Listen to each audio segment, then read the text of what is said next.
ভরসা করে। কিন্তু এই অন্ধকারে ঢাকা দ্বীপটিতে হঠাৎ করেই যেন জাদুর কাঠি ছোঁয়ানো হলো। আর এই জাদুর কাঠির নাম হলো বিদ্যুৎ। সাবমেরিন কেবল প্রযুক্তির মাধ্যমে নদীর তলদেশ দিয়ে জাতীয় গ্রিডের বিদ্যুৎ যখন এই দ্বীপে পৌঁছালো, তখন শুধু অন্ধকারই দূর হলো না, खुले गया एक विशाल। अस्सलाम वालेकुम जी, welcome back to my channel. Hope आप सब बिल्कुल ठीक ठाक होंगे। मेरा नाम स्पेन है। आप देखिए स्पेन रिएक्शंस। यहाँ पे जी हम बात करेंगे बांग्लादेश के मणिपुरा जजीरे की। एक ऐसा जजीरा जो बहुत ज़्यादा कीमती है और अब यहाँ पे जो काम होने जा रहा है और चीन ने ऑलरेडी यहाँ पे 12,000 करोड़ टका की जो इन्वेस्टमेंट है वो लगा दी हुई है और यहाँ अब जो प्रोग्रेस होने जा रही है, जो काम होने जा रहा है, उससे इस जजीरे की अहमियत बहुत ज़्यादा बढ़ जाएगी और बांग्लादेश की अहमियत बहुत बढ़ जाएगी। तो अभी मैं आप लोगों से शेयर करने वाली हूँ ये बहुत इंटरेस्टिंग वीडियो, बहुत इंटरेस्टिंग रिपोर्ट। यहाँ पे क्या क्या होने जा रहा है, बांग्लादेश की ज़मीन के नीचे से क्या क्या निकल रहा है। बहुत इंटरेस्टिंग वीडियो है। चैनल पे न्यू है तो चैनल को सब्सक्राइब करें, बेल आइकॉन को क्लिक करें। सो चलते हैं, देखते हैं वीडियो, लेट्स गो।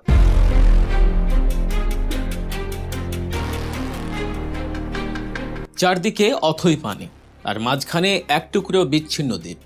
একসময় সন্ধ্যা নামলেই যেখানে নেমে আসতো ঘুটঘুটে অন্ধকার, মানুষের একমাত্র পরিচয় ছিল ঝড় আর জলোচ্ছ্বাসের সাথে লড়াই করে বেঁচে থাকা, সেই অবহেলিত দ্বীপে এখন ঢালা হচ্ছে হাজার হাজার কোটি টাকা। কল্পনা করতে পারেন, বাংলাদেশের মানচিত্রের একেবারে এক কোনায় পড়ে থাকা একটি দ্বীপে এখন বিনিয়োগ হচ্ছে পাক্কা 12,000 কোটি টাকা বা $1 বিলিয়ন। মাটির নিচে লুকিয়ে আছে ট্রিলিয়ন ঘনফুট গ্যাসের এক বিশাল ভান্ডার, আর সমুদ্রের কোল ঘেঁষে গড়ে উঠছে এক নতুন ব্লু ইকোনমি বা নীল অর্থনীতির হাব। হ্যাঁ, ঠিকই শুনছেন, এটি কোনো রূপকথার গল্প নয়, এটি বাংলাদেশেরই এক জাদুকরী পরিবর্তনের বাস্তব চিত্র। যে দ্বীপের নাম শুনলে একসময় মানুষ বিচ্ছিন্নতার কথা ভাবত, সেই দ্বীপই এখন দক্ষিণ এশিয়ার অন্যতম বৃহৎ অর্থনৈতিক শক্তি কেন্দ্র হয়ে ওঠার পথে। কিভাবে রাতারাতি পাল্টে যাচ্ছে এই দ্বীপের ভাগ্য, কারা ঢালছে এত টাকা, আর কি এমন গুপ্তধন লুকিয়ে আছে এই মাটির নিচে যা পুরো বাংলাদেশের অর্থনীতির চেহারাটাই বদলে দিতে পারে। মেঘনা নদীর মোহনায় এবং বঙ্গোপসাগরের ঠিক কোল ঘেঁষে দাঁড়িয়ে থাকা এই রহস্যময় ভূখণ্ডের নাম মনপুরা। ভোলা জেলার মূল ভূখণ্ড থেকে প্রায় 80 কিলোমিটার দূরের এই দ্বীপটির একটা রোমাঞ্চকর ইতিহাস আছে। সরকারি নথি আর স্থানীয়দের মতে আজ থেকে প্রায় 800 বছর আগে এখানে জনবসতি গড়ে ওঠে। অষ্টাদশ শতাব্দীতে দুর্ধর্ষ পর্তুগিজ জলদস্যুরা এই এলাকাটিকে তাদের আস্তানা হিসেবে ব্যবহার করত। মনপুরা নামটির পেছনেও আছে এক লোমহর্ষক কাহিনী। জনশ্রুতি আছে মন গাজী নামের এক অত্যন্ত প্রভাবশালী ব্যক্তি এই দ্বীপটি ইজারা নিয়েছিলেন, কিন্তু একদিন এক ভয়ঙ্কর বাঘের আক্রমণে তার মৃত্যু হয়। সেই মন গাজীর নাম অনুসারেই এই বিচ্ছিন্ন ভূখণ্ডের নামকরণ করা হয় মনপুরা। ব্রিটিশ আমল থেকেই ভৌগোলিক অবস্থানের কারণে মনপুরা ছিল একটি গুরুত্বপূর্ণ নৌ বাণিজ্যিক চেকপয়েন্ট, কারণ এর 3 দিকে মেঘনা নদী আর একদিকে বিশাল বঙ্গোপসাগর। কিন্তু যুগের সাথে সাথে এই দ্বীপটি যেন তার জৌলুস হারাতে বসেছিল। কয়েক বছর আগেও এই দ্বীপের মানুষের সন্ধ্যা কাটত জেনারেটরের টিমটিমে আলো কিংবা কুপির উপর ভরসা করে। কিন্তু এই অন্ধকারে ঢাকা দ্বীপটিতে হঠাৎ করেই যেন জাদুর কাঠি ছোঁয়ানো হলো। আর এই জাদুর কাঠির নাম হলো বিদ্যুৎ। সাবমেরিন কেবল প্রযুক্তির মাধ্যমে নদীর তলদেশ দিয়ে জাতীয় গ্রিডের বিদ্যুৎ যখন এই দ্বীপে পৌঁছালো, তখন শুধু অন্ধকারই দূর হলো না, খুলে গেল এক বিশাল অর্থনীতির দরজা। বাংলাদেশের প্রকৌশল খাতের এই অসামান্য সাফল্যের পরই মনপুরার দিকে নজর পড়ে আন্তর্জাতিক বিনিয়োগকারীদের। নির্বিচ্ছিন্ন বিদ্যুৎ আসার পরপরই এই এলাকায় জমির দাম হুহু করে বাড়তে থাকে। শুরু হয় আন্তর্জাতিক বিনিয়োগকারীদের আনাগোনা। বাংলাদেশ অর্থনৈতিক অঞ্চল কর্তৃপক্ষের অনুমোদনে মনপুরায় এখন গড়ে উঠছে একটি আধুনিক ইকোনমিক্যাল জোন বা অর্থনৈতিক অঞ্চল।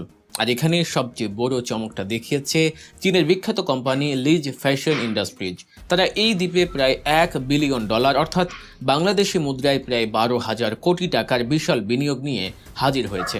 তাদের লক্ষ্য মনপুরাকে একটি স্বয়ংসম্পূর্ণ আধুনিক শিল্প নগরীতে পরিণত করা।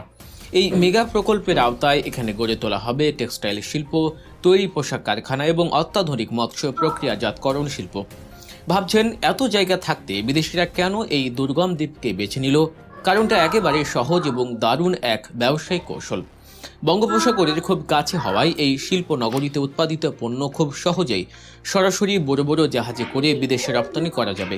এর ফলে তাদের পরিবহন খরচ যেমন বিপুল হারে কমে যাবে, তেমনই বাঁচবে মূল্যবান সময়। তাই ঢাকা বা অন্যান্য বড় শহরের যানজট আর জটিলতা এড়িয়ে বিনিয়োগকারীরা এখন মনপুরার এই শান্ত অথচ কৌশলগত অবস্থানকেই বেছে নিচ্ছেন। দর্শক, মনপুরার এই অবিশ্বাস্য মেগা প্রজেক্ট আর মাটির নিচের গুপ্তধনের আরও অনেক চমকপ্রদ তথ্য আমরা জানব। তবে তার আগে একটি ছোট্ট অনুরোধ, আমাদের চারপাশে ঘটে যাওয়া এমন আরও অজানা রহস্য, যুগান্তকারী পরিবর্তন, বিশ্ব রাজনীতি, দেশীয় রাজনীতি, দারুণ সব বিশ্লেষণধর্মী ভিডিও নিয়মিত দেখতে এখনই আমাদের গল্প নিউজ চ্যানেলটি সাবস্ক্রাইব করে বেল আইকনে ক্লিক করে রাখুন। চলুন ফিরে যাই মনপুরার সেই মাটির নিচের গুপ্তধনের কথায়।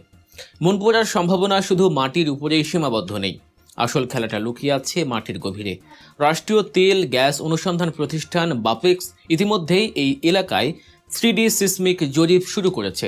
ভূতত্ত্ববিদদের মতে ভোলা, শাহবাজপুর এবং ভোলা নর্থ গ্যাস ক্ষেত্রের সাথে মনপুরার ভূতাত্ত্বিক গঠনের দারুণ মিল রয়েছে।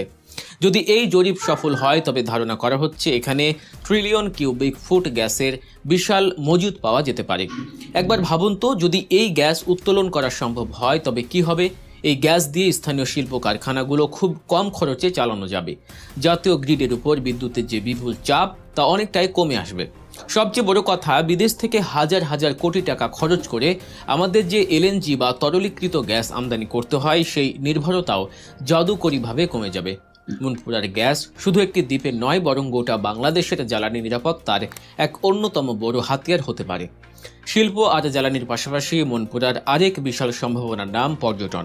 এক সময়ের শুধু জেলেদের এই দ্বীপটি এখন হয়ে উঠছে প্রকৃতি প্রেমীদের, পর্যটকদের এক নতুন ঠিকানা। যারা কক্সবাজার বা কুয়াকাটার অতিরিক্ত ভিড় এড়িয়ে প্রকৃতির এক নির্জন শান্ত পরিবেশ খুঁজছেন, তাদের কাছে মনপুরা যেন এক স্বপ্নের গন্তব্য। দক্ষিণা হাওয়া, বিস্তীর্ণ সি বিচ, সবুজ ম্যানগ্রোভ বন আর শীতকালে সাইবেরিয়া থেকে উড়ে আসা হাজার হাজার অতিথি পাখির কলকাকলি, সব মিলিয়ে এক অন্যরকম প্রাকৃতিক স্বর্গ। পর্যটন মন্ত্রণালয় এবং স্থানীয় প্রশাসন এটিকে একটি পরিবেশ বান্ধব বা ইকো ট্যুরিজম জোন হিসেবে গড়ে তুলতে কাজ করছে। ইতিমধ্যে সেখানে অত্যাধুনিক হোটেল ও রিসোর্ট নির্মাণের কাজ চলছে, যা স্থানীয় মানুষের জন্য বিপুল কর্মসংস্থানের সুযোগ সৃষ্টি করছে। তবে এই সব সম্ভাবনার মাঝেও মনপুরার সামনে আছে বেশ কিছু কঠিন চ্যালেঞ্জ। সবচেয়ে বড় আতঙ্কের নাম নদী ভাঙন।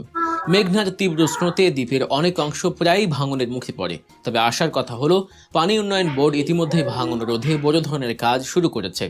স্থায়ী বাঁধ নির্মাণ এবং জিও ব্যাগ ফেলার কাজ চলছে পুরোদমে। জলবায়ু পরিবর্তনের কারণে সমুদ্র পৃষ্ঠের উচ্চতা বৃদ্ধি ঝুঁকিও রয়েছে। তবে এসব চ্যালেঞ্জ মাথায় রেখেই সাজানো হচ্ছে ব্লু ইকোনমির নতুন এক মাস্টার প্ল্যান। যোগাযোগ ব্যবস্থার উন্নয়ন এই পরিবর্তনকে আরও বেগবান করছে। ঢাকা থেকে এখন সরাসরি বিলাসবহুল লঞ্চে মনপুরায় যাওয়া যায়। তবে সবচেয়ে বড় গেম চেঞ্জার হতে পারে প্রস্তাবিত ভোলা বরিশাল সেতু। যদি এই সেতুটি নির্মিত হয় তবে ভোলার পাশাপাশি মনপুরার সাথেও মূল ভূখণ্ডের যোগাযোগ একদম সহজ হয়ে যাবে। ঠিক যেমন পদ্মা সেতু দক্ষিণাঞ্চলের অর্থনীতিকে বদলে দিয়েছে, এই সেতুটিও মনপুরার জন্য ঠিক একই রকম বিপ্লব বয়ে আনবে। নীল অর্থনীতির আরেক বড় উদাহরণ হতে যাচ্ছে মনপুরার মৎস্য সম্পদ। ইলিশের জন্য মনপুরা আগে থেকেই বিখ্যাত ছিল। এখন কাঁচা মাছ সরাসরি বিক্রির বদলে আধুনিক কারখানায় তা প্রক্রিয়াজাত করে প্যাকেজিং করে সরাসরি বিদেশে রপ্তানির বিশাল পরিকল্পনা নেওয়া হয়েছে। এতে মাছের মূল্য সংযোজন বা ভ্যালু এডিশন হবে, যা থেকে দেশে আসবে বিপুল পরিমাণ বৈদেশিক মুদ্রা।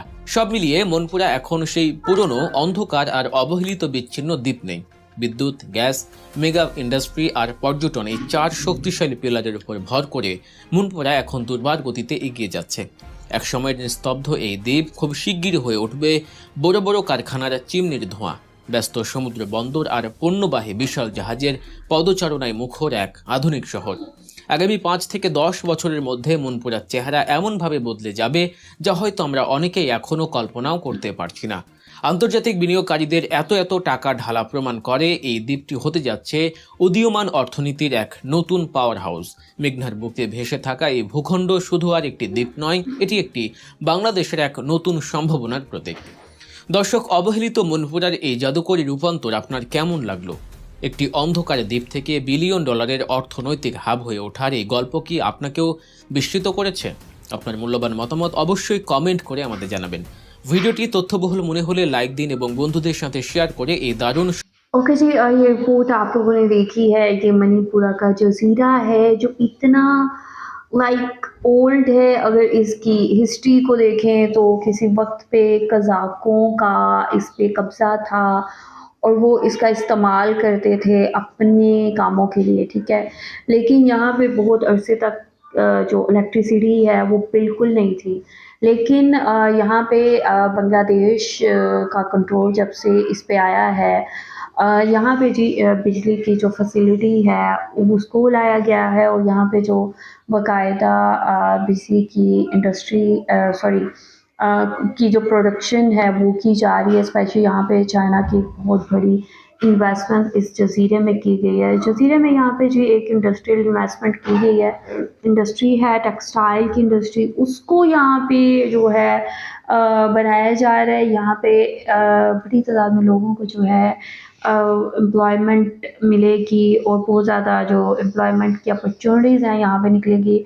और स्पेशली यहाँ पे कहा जा रहा है कि जो कुदरती गैस है वो मौजूद है और इसकी जो ज़मीन है इसमें बहुत ज़्यादा जो ट्रेयर्स हैं वो मौजूद है, जिसको बांग्लादेश इस्तेमाल करके बहुत ज़्यादा फ़ायदा हासिल कर सकता है। और स्पेशली यहाँ पे जो ब्लू इकॉनमी की बात करें तो वो यहाँ पे बहुत ज़्यादा होने जा रही है। और यहाँ पे जो मैंग्रोव जंगलात हैं, जो फॉरेस्ट हैं, उनकी बहुत ज़्यादा अट्रैक्शन बिल्ड होने वाली है।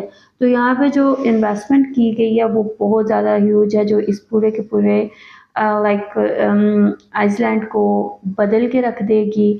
और यहाँ पे ज़ाहिर सी बात है जो टूरिज़्म है उसका भी यहाँ पे बहुत ज़्यादा सीन होने जा रहा है कि बांग्लादेश को इससे बहुत ज़्यादा फ़ायदा होगा। सो ये मणिपुरा का जो जज़ीरा है आने वाले दिनों में बांग्लादेश का एक बहुत बड़ा टूरिस्ट डेस्टिनेशन बनने जा रहा है। और इसमें सबसे बड़ा जो रोल है वो चाइना की इन्वेस्टमेंट का है और आगे चाइना मज़ीद इन्वेस्टमेंट भी इस जज़ीरे पे कर सकता है। आप लोग क्या कहेंगे? आप लोगों का क्या कहना है? जो भी कहना चाहते हैं लाजमी बताएं कमेंट सेक्शन में। वीडियो को प्लीज़ एक दफ़ा लाइक लाजमी किया करें और शेयर एक दफ़ा कर दिया करें। आप लोग मेरी वीडियो को लाइक और शेयर करते हैं तो मेरी वीडियो को थोड़ी रीच मिल जाती है। अदरवाइज़ मेरी वीडियो जो है ना बहुत कम व्यूज़ पे स्टक रहती है। सो प्लीज़ मेक श्योर आप मेरी वीडियो लास्ट में लाइक और शेयर करें। I will see you till then, take care.